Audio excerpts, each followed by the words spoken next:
elakkan hati ini sentiasa berfikir benda negatif, benda buruk.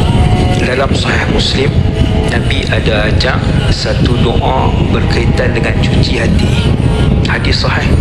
Tuan pegang tangan di sini kan, yang ni daripada saya lah.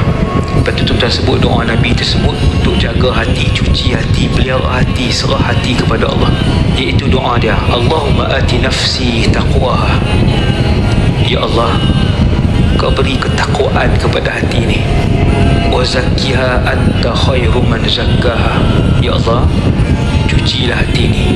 Sesungguhnya Engkau yang paling baik mencuci hati, sebaik-baik yang mencuci hati. Anta waliyuha wa maulaha.